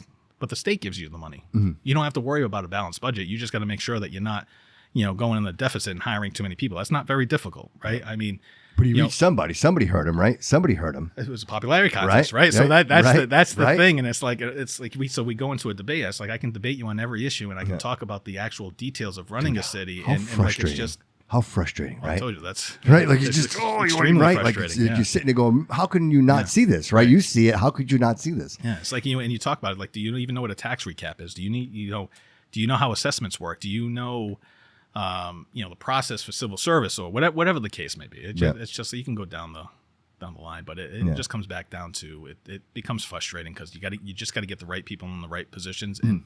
To your point, it has to be about vision. Sure, of course. So you've been doing this for a minute, right? What are you most proud of? Like you've been involved in a lot of things, right? But just look. I don't want to put you on the spot, but just looking back on some of the things that you've touched, what do you think you're most proud of? I don't know. I've never really sat back and said. You could ask me that, and I wouldn't have an answer because I say to myself, as soon as I succeed, I move on. I don't think of it. I try to do is I try to pocket it and say, well, if one day ever something comes up like that, I know how I'm going to deal with that. Like this is how I dealt with it. This was a success. I think what I would tell you is that I'm just giving back to the city, right? Because the city has given me a lot, right? So I say Fall River has raised me and educated me, and I really mean that, right? So. I tell my kids this all the time. My daughter's 14, my son's 13, and I got them believing the 80s and the 90s was the best, and they wish they could, transport back and like Back to the Future to that time period. And just growing up on the streets, it was a community. We were raised by the neighborhood. Everything was a neighborhood school. We were outside, and your next door neighbor would not even think twice about smacking you in the back of the head 100%. if you were doing something you weren't supposed to be doing, and then go tell your mother and your father, and then you were getting smacked again. And so from that standpoint, like, you learn a lot just being on the street, working with, playing around with other people. And now you drive around, you don't see kids playing in the street. I mean, we used to play baseball, street hockey, football in the middle of the street. And it was like Wayne's World. Yeah. Car, Yeah, right. Yeah, like, hockey sucked because it was always had to pick up the net. Yeah. But it was funny because you're Portuguese, Azorian, right? Same thing when my mom was all about Madeira too. Madeira, yes. Well, we're actually from St. Michael's, but my mom was like, go outside. Yeah. Get out. Like that changed as we got older. Somehow, I'm guilty. I have a couple of kids of my own. Don't go outside. Right. Be safe. Stay here. Yeah. I'm the same way. And I grew up and it was like, now I'm a helicopter dad. Like, no, you can't do that. Seriously, right? And I think everything that I am today, brother, is I'm a product of these people that I grew up with. You know what I mean? I think back and I'm like, wow, this is who I am. Yeah. So from my standpoint, like that's why I say Fall River raised me, and then even Fall River educated. It's just the story. I went back to Nick Fisher and his Harvard degree versus what we learned, but also just in my career, like just having the opportunity to serve on the school committee, I learned so much, right? And without Fall River giving me the opportunity to do that, I wouldn't be the person I am, right? Without Will Flanagan giving me the opportunity, as much as we may disagree, like I'll always respect Will Flanagan for that opportunity, right? Because without him, I would not have been in the position that I'm in. And I absolutely love what I do. And I've never ever thought coming out of college that this is the career path. It's amazing to hear that, bro. Because here you are, a few minutes, and you're like, bro, I didn't want to do none of this. I didn't want any part of this. I didn't want to do it. And here you are, you're like, I love this. This is all I want to do. That's so amazing, man. It really is. And then to just kind of continue that, though, it's then I become the city administrator, and then Fall River educates me even more on local government, right? Because I got thrown into the fire because they weren't operating smoothly. Sure. And so to me, the best learning was, it wasn't even training. It was like, here you go, right? So you get thrown in and you're forced again to survive, right? It's that Fall River instinct, it's survival, right? Yeah. So to me, it's just, that's what Fall River has done for me. It's raised me, it's educated me. So for me to just being able to give back, I think it's probably, I appreciate that, brother. The most, I guess, positive part of, as a citizen and as a resident, dude, as somebody who loves the city, bro, I appreciate that. And listen, much, people man. disagree with me, and fine. Some people may hate me. That's like, you're a passionate guy. I don't read the comments anyway. Don't read them. Don't read them. Don't read them. It's okay. But you're a passionate guy, and I think anytime anybody's passionate or cares about anything, bro, people are going to misinterpret that any which way they want, and especially when you're in the hot seat, man. You guys are up there. And it's a hot seat. Like, everybody's sitting in front of you. They're typically not happy about what they're coming to talk to you about. And, to have grace and to listen to people and to be receptive to that, and understand that we are a city of community, right? And there's a lot of differences here. People have different ideas. People want to do different things. And I think, unlike other places, it's such a mixing pot, right? We have so much culture here. There's so much diversity here.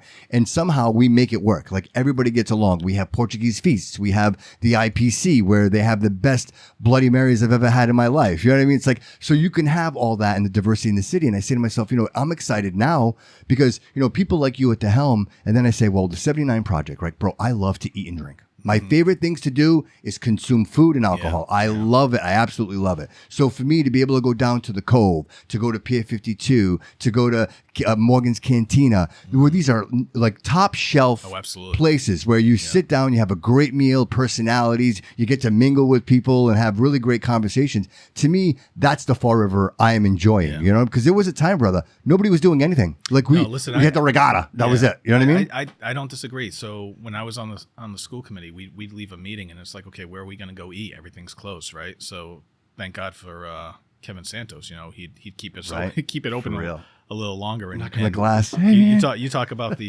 the best Bloody Marys at the IPC. He's got the best chicken wings, and I challenge anybody. Legit, I challenge anybody to tell me that there's another place that serves better chicken wings. I'll go. So good.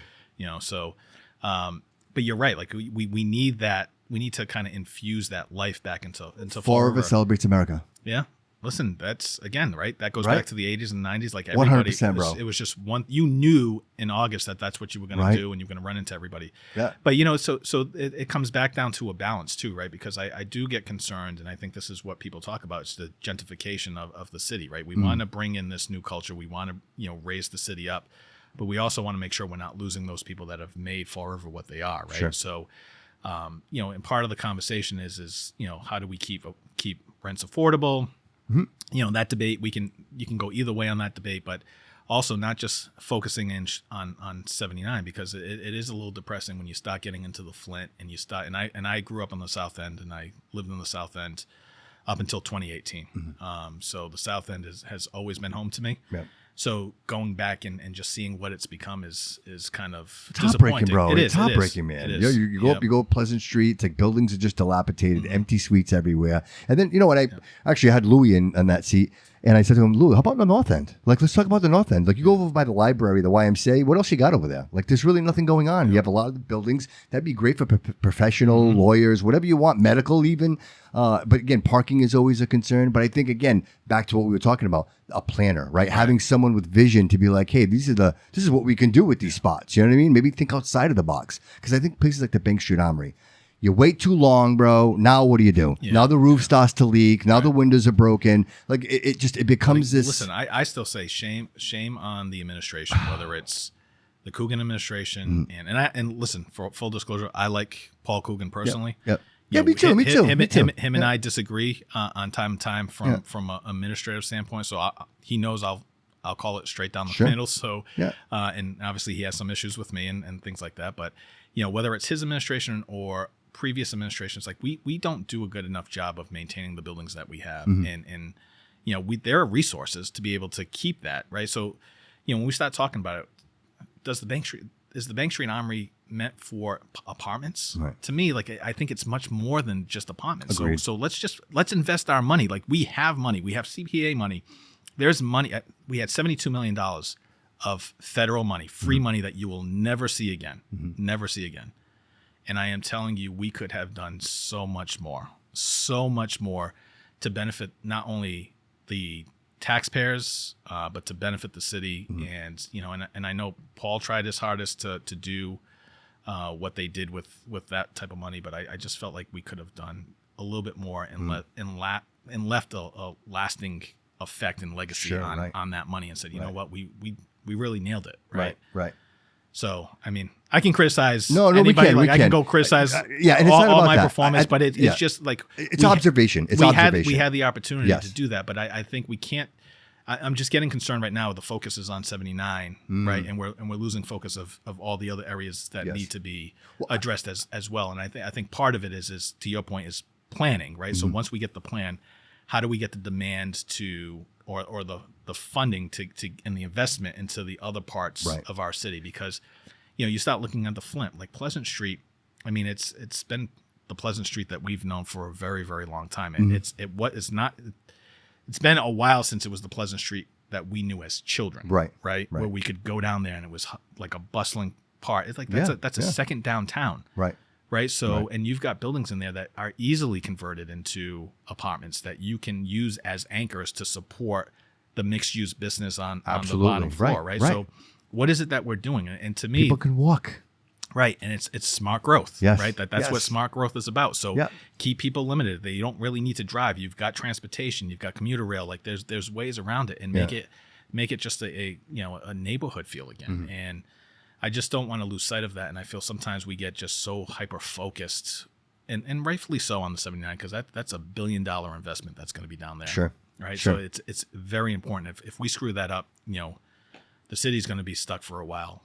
So it's important that we, you know, kind of work on that. Well, I know procrastination is the devastation of all success, right? And I think what's happening, the pattern, what I see is we wait long enough, the building is dilapidated, and then we sell it for $5,000 and it's gone. Like we lose any interest in it whatsoever. And I think let's stop that before it happens, and let's invest in it and be partners. Let's find people that want to partner with us, with the city, and bring commerce here and manufacturing, right? Like this is, you know what? The one great thing about technology is microprocessors are very, very small. It doesn't take a lot of footprint, right? So why not utilize some of that? You know what I mean? I think the opportunities are there, and I think this is, for us, just talking out loud, it's easy, right? To actually implement this is the micro, is the surgical procedures, right? We got to execute, because I think the 79 plan looks good, right? It looks good on paper, right? You know, we've got some mixed use, we've got restaurants going in there, and it's not, you know, the intent is not that they're chain restaurants, that they're you know, either mom and pops or unique, so that people want to come into the city. So, you know, we just got to make sure moving forward, and I think this is what everybody's concerned about, is just the execution, making sure that the execution is right, to make sure that project moves forward. But we also need to kind of get. You got to be careful, because that's a waterfront, right? So you start building up. Yeah. You got a lot of properties there that are assessed because it's a beautiful view. Yeah. Right. Yeah. So how many properties would be? Yeah, but they're all commercial properties, though. I heard that argument too. Yeah.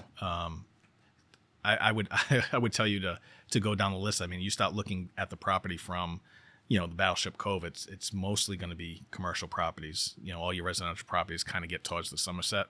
So I don't necessarily buy into it. I don't disagree with, you know, it from a visual standpoint. When we're driving down, it's going to change a little bit, but it's you know, it's one of those things that when you start looking at the development, that's where we need to kind of be to make it look good. And I think once we have it in there, I think everybody's going to appreciate it, because you'll see it's going to give you a little bit of a Boston vibe, you know. Yeah, right. So, like that waterfront kind of. Right. Yeah. So real quick, I haven't asked anybody about this. I want to ask you, the Shell, where the old Shell tanks used to be. What's going on with that? Does that belong to us? Is that private property? I'm just curious, because I say to myself, I drive down there and I'm like, wow, that is primo right there. Yeah, I'm not sure if the state. Could you imagine being able to develop that, bro? Yeah. Imagine that. Well, it's a little contaminated. Yes, but we had talked about I don't know if you remember, but back in like 2010, 2011, when the casinos were coming out. Right. Yeah. We were talking about trying to get the casino located over there. Even that would be cool, man. So, right off the highway. But the problem is, and what people don't recognize is that it's considered a deep port. Okay. So it's a port area for us, so it's designated by the federal government. So it's very limited on what it can be used. See, that's the stuff nobody knows about. So you'd have to go through federal regulations, or you'd have to kind of identify some other, like swap some lands to be able to do it. But if you had an opportunity to develop that, what would you do? What do you think?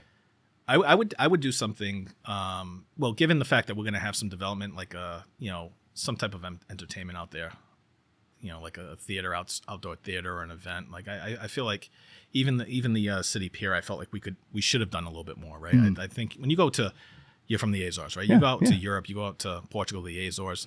You start seeing these, like, Connex boxes, the shipping containers that are used as like these small cafes and then they're public restrooms, and they got these cool vibes to them. And I'm like, okay, so that'd be so cool, man. Why are we missing the boat here, right? Seriously.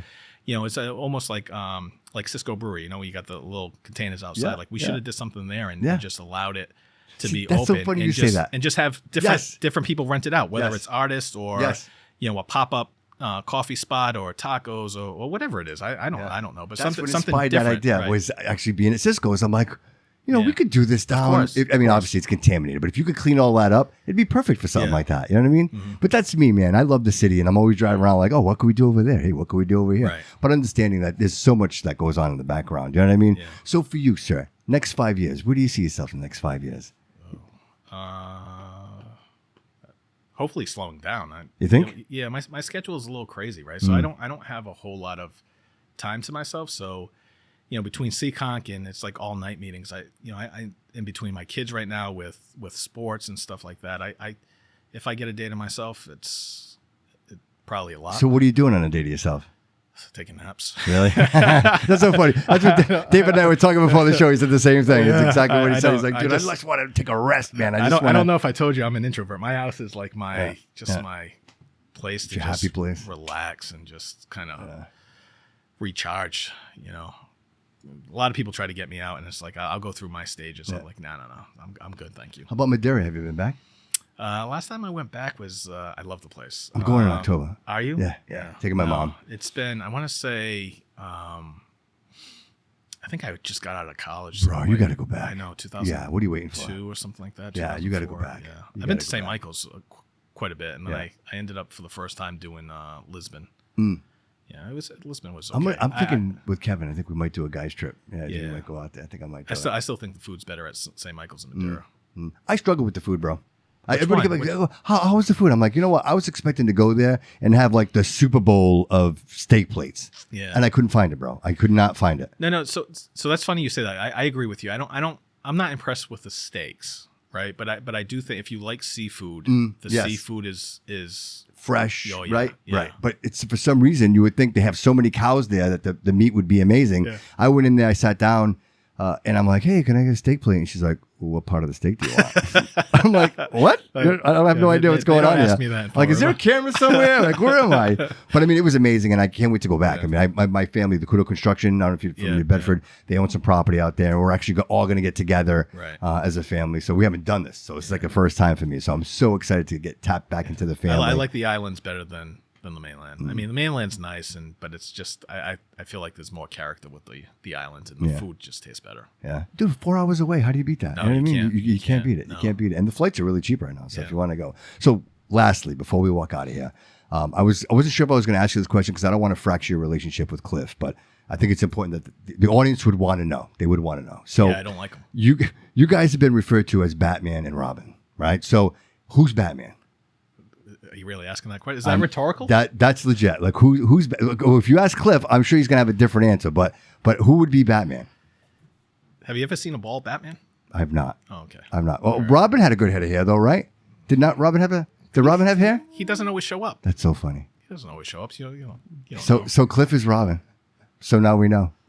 Yeah. He's Batman, Bruce Wayne, and kind of looks like Bruce Wayne, doesn't he? He's right. There's no question. He's got it. He's got it. He's got it. He's playing the part. That is so funny, bro. That is so funny. I actually saw that. I was reading something, and somebody said, "Oh, these guys are often referred to as the Batman and Robin Oh, I haven't quite heard that one, but that's of the city council. Right. And I said to myself, you know what? That is funny. You know, I'm going to have to ask him who's Batman and who's Robin. You know what I mean? That is funny. I'll be Cliff's Robin. That's fine. Cliff's impressive. Yeah. Real quick, Jordan was in the other day. Happened to catch that. That's got to be interesting, right? Like, listen, I'll tell you what. Do you know Cliff's ahead of his time? Do you know Cliff used to be Jordan before Jordan was? When Really? I was on the school committee, Cliff was always tell. Here's the tea. Cliff was Here we go. always at the school committee member meetings yelling at us. And he was in high school. He was like a junior in high school. He had a head start.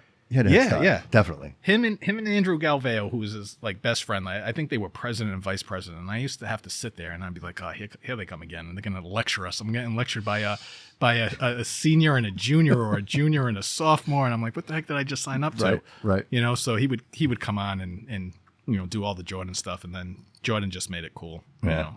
Cliff doesn't know how to make anything cool. Well, I will tell you, Cliff had some really great things to say about you. And I know he looks up to you and he appreciates your opinion and the things that you guys talk about. And so, you know, for me, I will say that I've had a lot of people in the studio as of recently, and politics is really not my game. You know what I mean? But I care about my community enough to know that I need to care about it.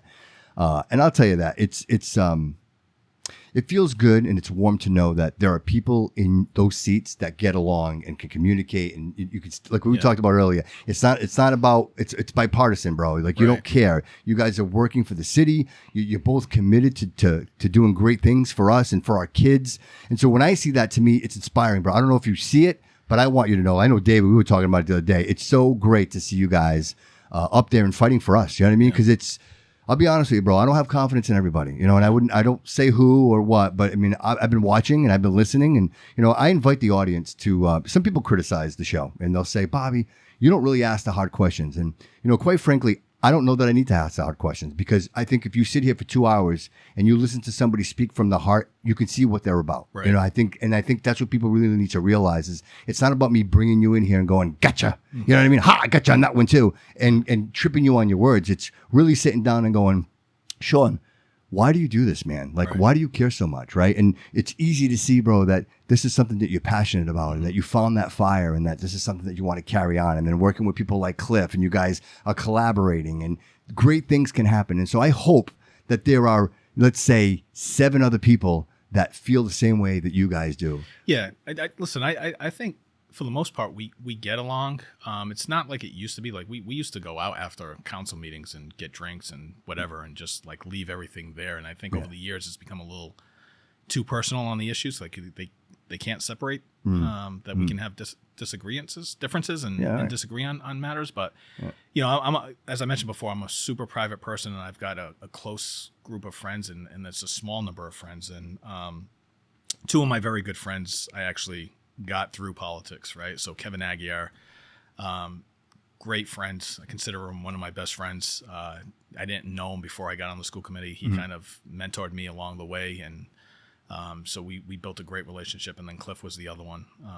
You know, even though I wanted to choke him a couple times after, even though he came up through, you know, citizen input to yell at me at the school committee. That's exactly what he needed to hear. You told him exactly what he needed to hear. Right? Oh, he told, he didn't quite tell the entire story correctly, by the way. All right, so.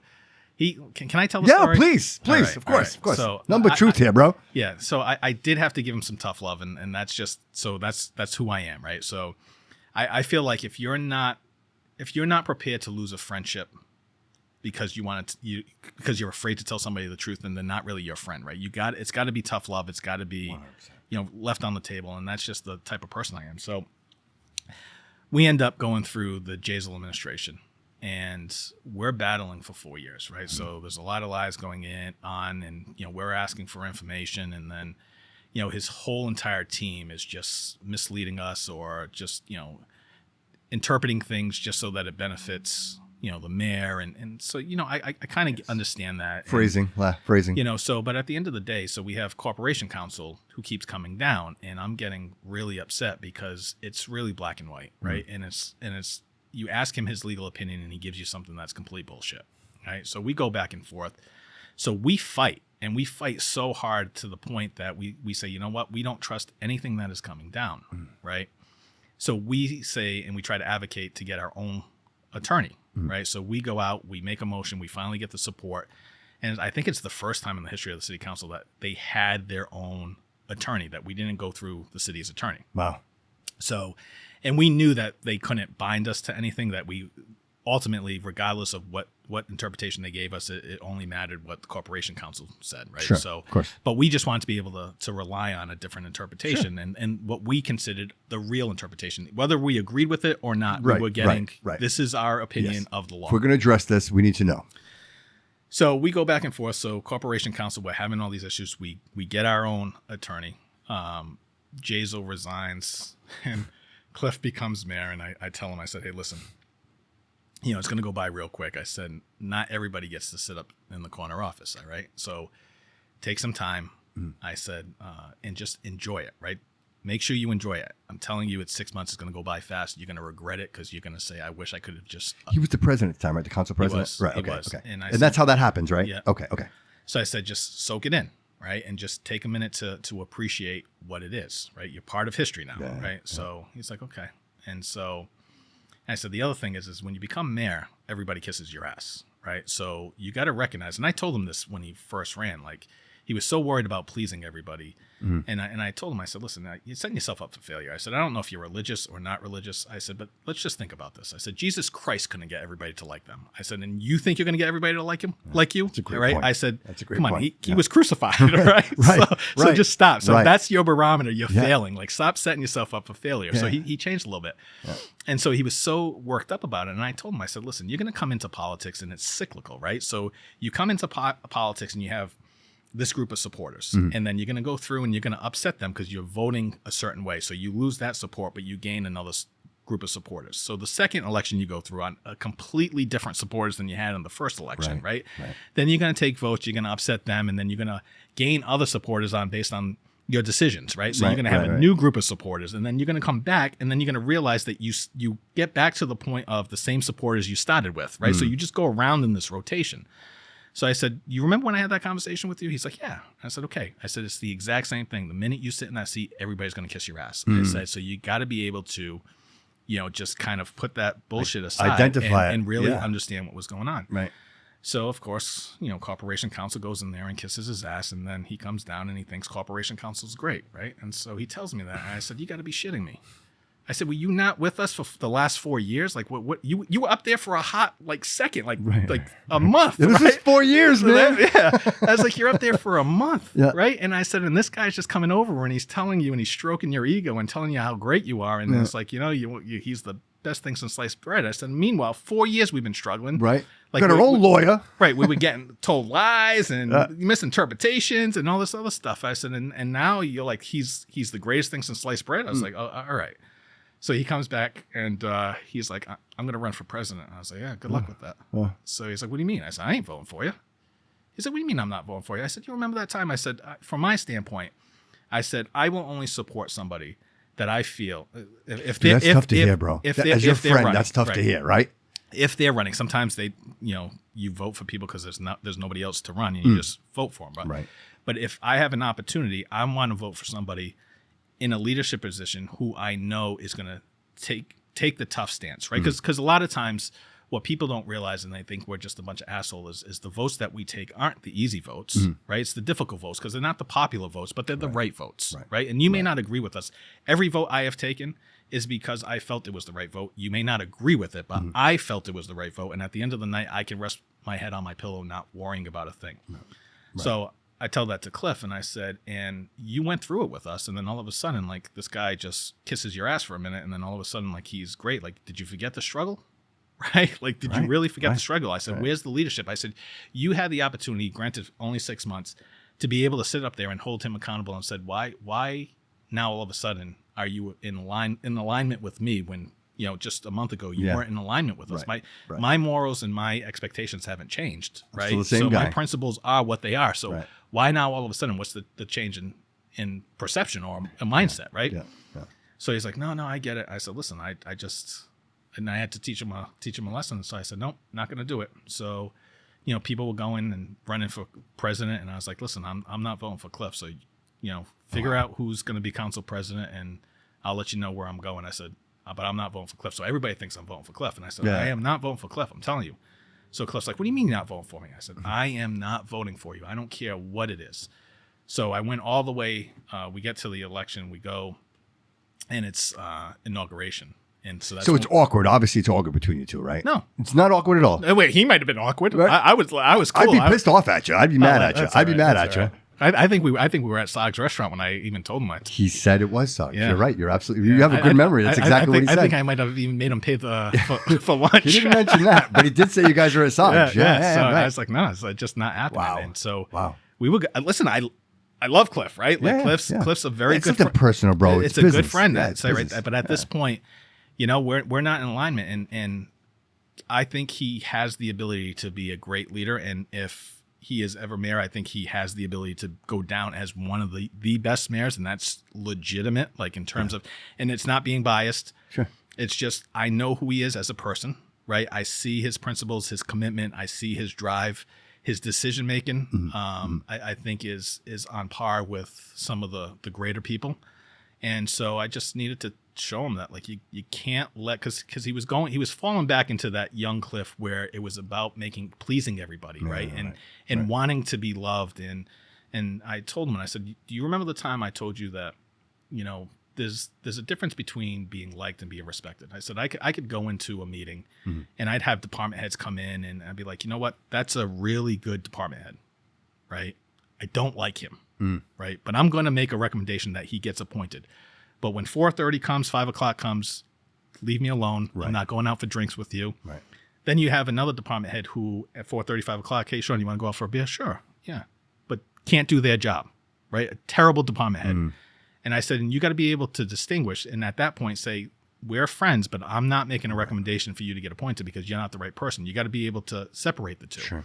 I said, and you can't do that. Like at that point, you're kind of going back into where you just want to be liked. And because somebody likes you, you want to give, because his personality is a giving personality. He will help anybody, right? So, and that is a great attribute to have. Sure. But, I also don't want him to be taken advantage. Of course, and I think at that point, right. that's where it was going. Yes, so, yes. I said, at some point, you gotta stand your ground. And I said, until you learn that, you ain't got my support. So I'll figure it out. I'll vote for any one of these people over you. Right. Long story short, we went in and I was like, you got it? He's like, he goes, I appreciate it. Wow. He goes, so he had told me, he goes, I'm good if you don't vote for me. And I was like, all right. Oh, wow. So I'm always, it's alphabetical order, right? So I'm always in seat one. So I always get the first vote, and which sometimes can be the tough vote. But sure, right. So when we go, I voted for Cliff, and it was, that's pretty cool. Leading up to it. Yeah, so. But you know what though? It's important, bro. Like you said it. We said at the beginning of the show. Like if you really care about somebody, you're honest with them. You tell them the truth. And sometimes not having that experience. You've been doing this for a long time, right? You've been around these people, and you understand the personalities. Let's just call it personalities, right? There's a rhythm. A rhythm happens, right? And you got to find that rhythm. And then somebody comes in, like here's Cliff, right? City councilman, president, and now mayor. It's almost like this overwhelming, wow, look, I have the keys to the city. You know what I mean? So listen, he did a phenomenal job. Sure. I mean, super young, going through that time period, which I mean, he's a game changer, man. He's a game changer. He is, but when it was such a challenging time, and it was a terrible time, right? But the council chamber was packed. And if there wasn't, and I think there might be a photo, but and there's one photo that's just super telling. It has to be like 50 media people surrounding him every meeting, right? And listen, Cliff feeds off that stuff. He loves that stuff, right? But it becomes daunting. It becomes tiring. You're running a council meeting, and then you got to go answer questions, and it's about things that is not shining a good light on the city. So it's a challenge. But he truly handled himself really, really well. He stepped up, provided leadership, as he so often does, right? Because I think it's just organic and natural for him. And I was proud of him, and it was a tough decision, and even the short window, the 6 months that he had, he did a phenomenal job, serving as the interim mayor. So, I think he'd be great. Well, he's lucky to have you, bro. He really is. I don't know that. Well, he is. Yeah. So comes November, right? Then 2026. Mm-hmm. What are you saying to your constituents? Yeah, for one, I'm just thanking them for just giving me the opportunity, and if they want me back, vote for me. If they don't want me back, I understand, but I still appreciate it. I'm at the point in my life where it's truly not about being elected or holding office or having a title. It is about giving back. As I see that, bro. I feel it. I feel it. I see it in you, man. It's exhausting, right? I'm giving up time from my children and coming from work, going back, it's really tiring for me. But I do it because I feel like I've got knowledge to provide, and until I feel like we have the candidates where I can step back and I can leave it in a place where there's somebody that can kind of fill my shoes and really kind of give that insight that's needed sometimes on some of these votes and explain different things. I'll continue to put my name out there because I find it hard to walk away. And sometimes I say to myself, I just hope I lose. Yeah, so because then I'm forced to walk away as opposed to me making the decision to walk away because I feel like I owe it to the city at that point. So, and again, it's just thanking the voters, and if you want me, you want me. If you don't, so thank you. Are there any future aspirations for anything else? No, I don't. People keep asking me that. I don't like the politics. It's even running. Yeah, but doesn't that give you the opportunity to change it? Like, isn't that exactly why you should run? So my thing is like even when I ran for mayor, right? So I don't enjoy what the role of the mayor is. I'd rather be a city administrator and a town administrator. I'd rather do the day-to-day. The impact. That's more, that to me, that's just more fulfilling, right? And I think I can make, that's where the real change is made, right? Going to fundraisers, kissing babies, cutting ribbons, like that doesn't interest me. The politics, I don't have, I don't have the tolerance for, I guess, stupidity. So I think you kind of fall into that when you go into politics and having to deal with different people and their perception and what they want to do. And it's like, can we just get down to it and like, let's make things happen? Like, why do we always got to constantly fight about this? Like, this is a road. Like, let's just talk about how we get there. Right. Cause I think we're all in agreement that we need to move in a direction. Right. It's how do we get there? Let's talk about that. And it's just super negative. And I don't know that I ever want to do it. I think early on in my career, I thought I wanted to do that. Whether it was state rep or mayor, and I had those goals and aspirations, but not anymore.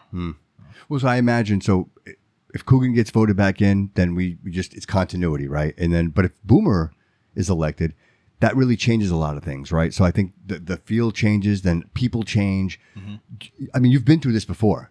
Is it a huge shift in everything in government? I mean, like, obviously you're not functioning on all cylinders, right? Because the mayor is no longer there, right? And this is just, we're just talking, just if Coogan didn't win, right? So he has an administration that is gone, and then there's a new administration. How does that affect you, man? Does it take a long time to get that rhythm, to get that back in cycle?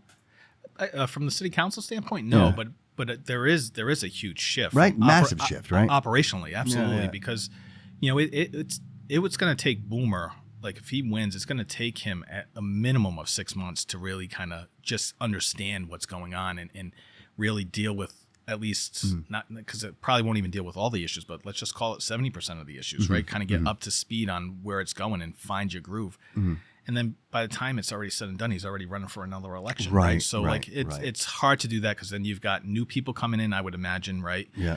And there's so much going on in terms of, development 79 and all these other different things that it's going to... A lot of uncertainty. Yeah. So like, I think there's going to be more of a transitional period at this moment in time than there was ever in any other administration ever had to deal with, because there's just right now, there's a lot of moving parts. Sure. And if you, again, like talking about the execution, if we don't execute, Right. Comes back down to failure, right? Like we get one opportunity. All right. So one last question.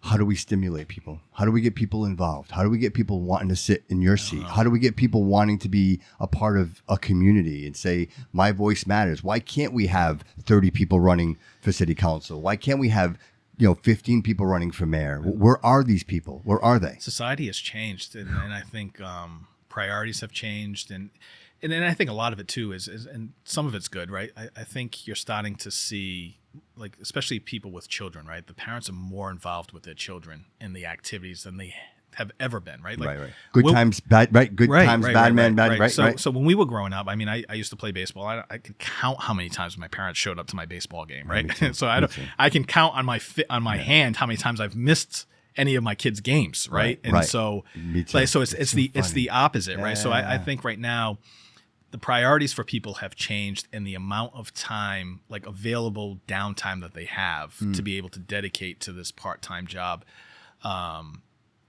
is just different. And then the other part is the negativity. Who wants it? Right? You talk about the comments.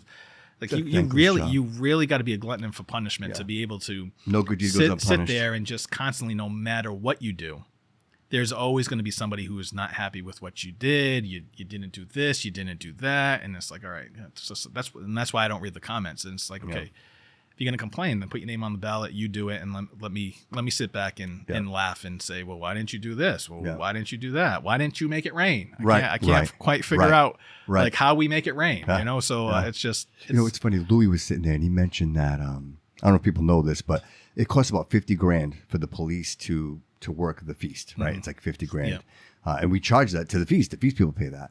And I say to myself, and then the comments started, right? Because there was a clip, and the comments started. People were like, well, they shouldn't pay, and then other people were like, they should pay. And I'm saying to myself, well, you're saying what they should and they shouldn't do, but nobody's offering to be like, hey, could we raise this money? Is there a way that we could get around this? Is there some kind of event that can take place? So here's the thing that I say to those people is that we don't make widgets, right? So we can't increase the cost of the iPhone, right? We get our money from fees and taxes. So if we're going to pay, right, so obviously then we've got to, if we're not going to raise taxes, then we've got to go within the budget, and then we've got to cut back somewhere else because we've got to increase overtime because that's overtime, right? So we're paying time and a half for those officers to be there, right? So that's going to cost money. So if we're already at a point where we don't have enough staffing, how do you suggest that we do this, right? So that becomes that struggle where if it's a large enough fees, it should be paid. It's a detail rate like this. Pay them the detail. See, I'm saying, hey, reach out to the sheriff, right? Yeah. Sheriff, they're always looking to help us out and support the community. You know what I mean? Maybe they do it a little. I know this. Listen, I know there's a lot there. I know there's a whole union involved. I get it. Like, no. I'm just guy. saying that the new sheriff seems like he's shutting everything down. Right? Like he's getting rid of all kinds of stuff. Hudson used to be all about everything. Like he wanted to be everywhere. That guy wanted to be everywhere. So it's just that balance. Like if you want us to pay for it, it's got to come from somewhere, right? So that means, are we giving up?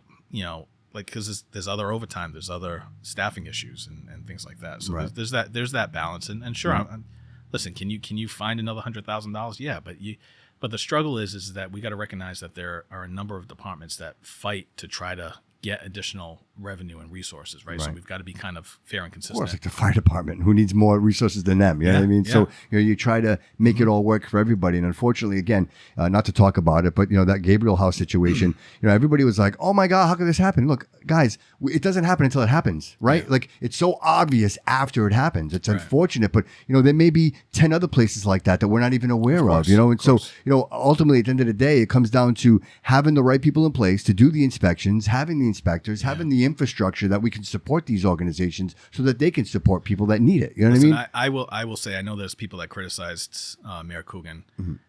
I will tell you, being on the administration side, understanding, going through trainings on, critical incidences and stuff like that, like they did a phenomenal job. The fire department did a phenomenal job. EMS, police. I thought the mayor handled it extremely well in terms of keeping everybody informed. Chief Bacon did a phenomenal job.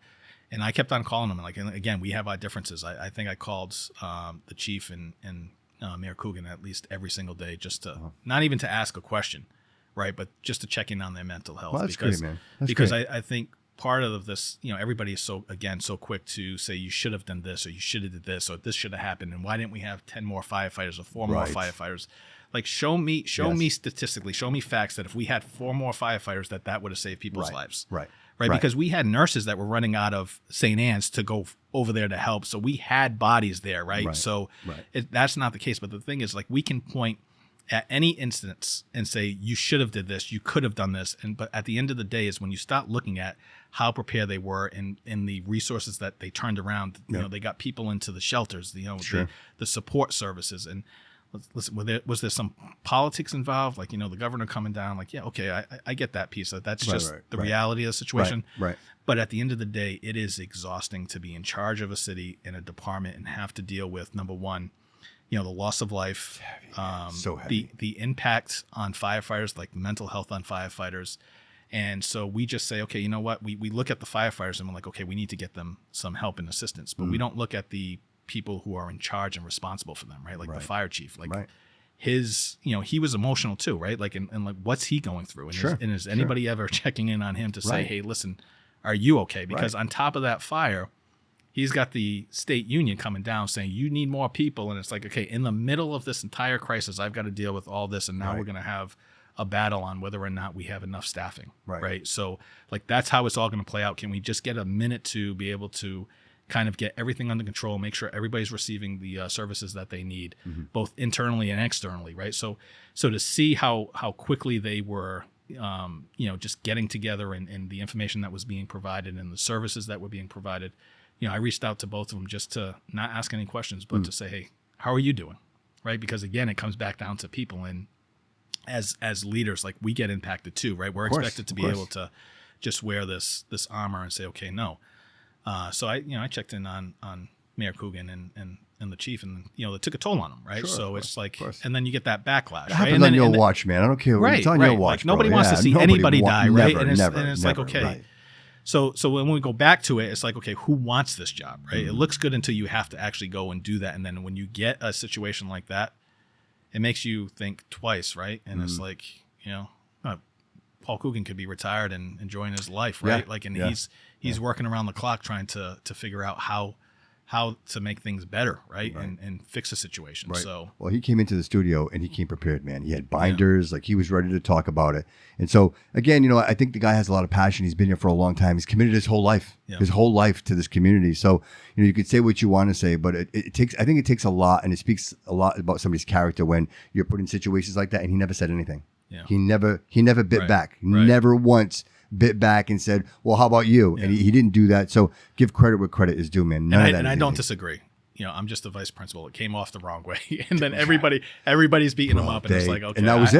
That was it. I get it. That was it. But when you're working around the clock, you never can be perfect, right? So, and the guy got woken up out of bed. Yeah, he was fast asleep. Listen, and he'll be the first person to tell you public speaking isn't his strong suit, right? Like that's just what it is. Like you got cameras in your face and you've got to answer a million questions, and you're exhausted and you haven't been sleeping. It's not easy. So it's easy to criticize, right? Like it's easy when you're watching the TV and you're watching the Monday news, morning right? quarterback. And it's like, oh, he just said he was a VP. I get it. I was like, all right. I would have thrown it, not passed. You know what I mean? Like, and that's not to suggest that I don't think there's criticism, but there's always takeaways to be had, right? We learn from our mistakes. Right. You got to debrief. You got to figure out what worked well, what didn't work well, and how do we improve to make sure that the next time this happens, that we can correct our deficiencies. But that's 100%. Again, that comes to planning. But I just wish people would be less quick to criticize and just critique every